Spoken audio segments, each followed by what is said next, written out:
Hey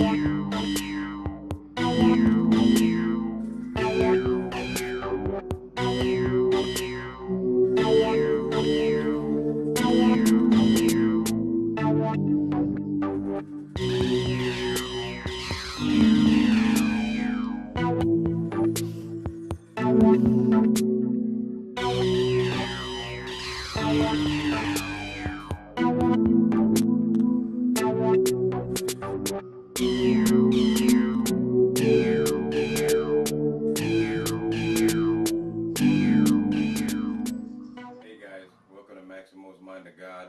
I'm Maximo, and today I just wanted to show off my new belt sander that I just got done making. Might be the last power tool I make. It took me longer than I wanted, but I'm pretty satisfied with it. So I just want to go ahead and show you a little bit about what's going on here.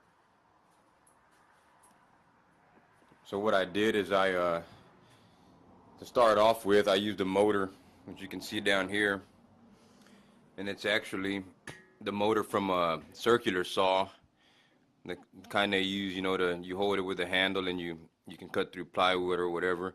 It's like 42 or 4,500 RPM, so it's a lot powerful than the old one I had. This is the old belt sander that I used to have right here, and it's good for small jobs, but I needed a little bit more power. Didn't have the money to buy a belt sander, so I just made it, and it's actually pretty strong.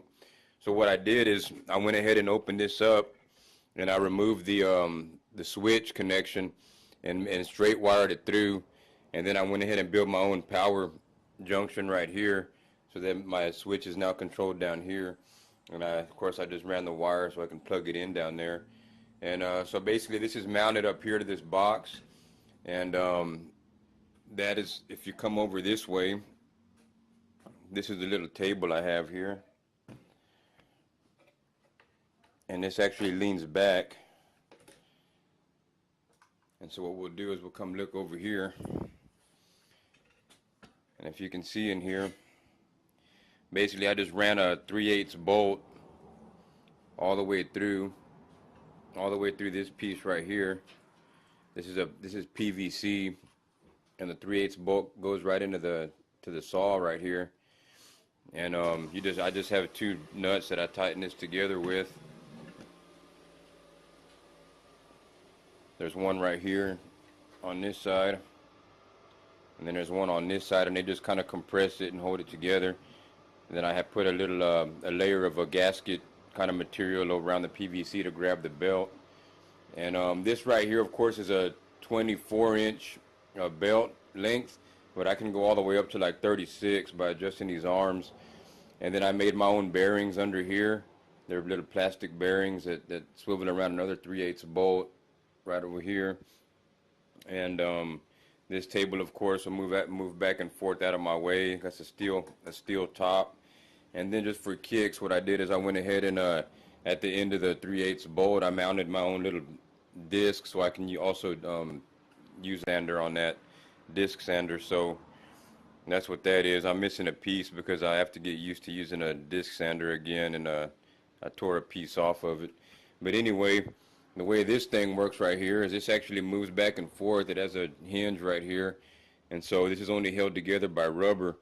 So you take this piece of rubber off, and this will lean back so that you can remove the this pipe and lower the new belt.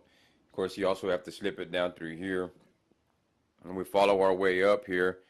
What we got is we have two aluminum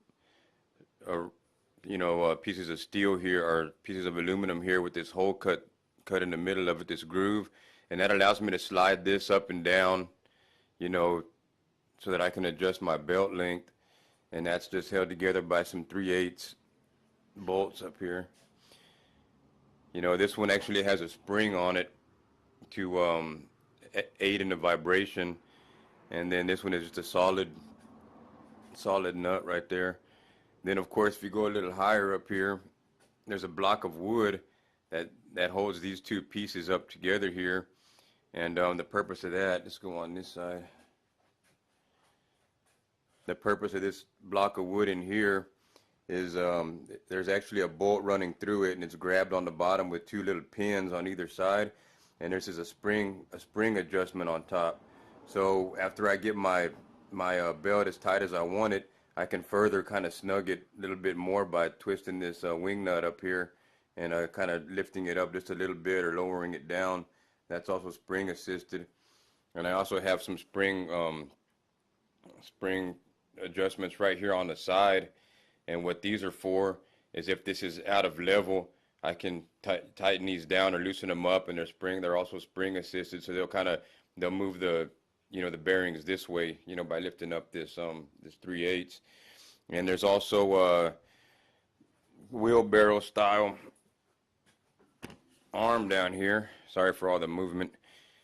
I just basically put some steel rod down here, got it bolted in there, and that's just so you can move it around. It has a single wheel on it, which you can see down there.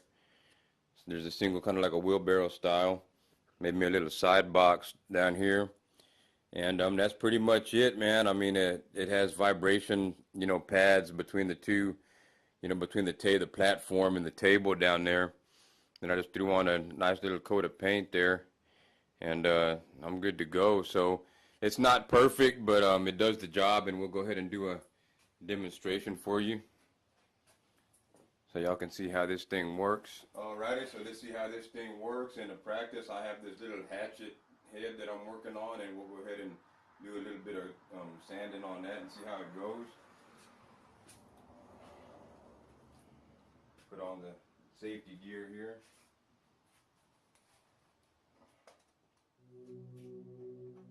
Go ahead and run this puppy.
And there you have it, the homemade belt sander. So I did a pretty good job. That actually eats through that steel a lot faster than that little one does. So it does vibrate a little bit, but I have a little foot thing here that I can stand on to kind of dampen that vibration.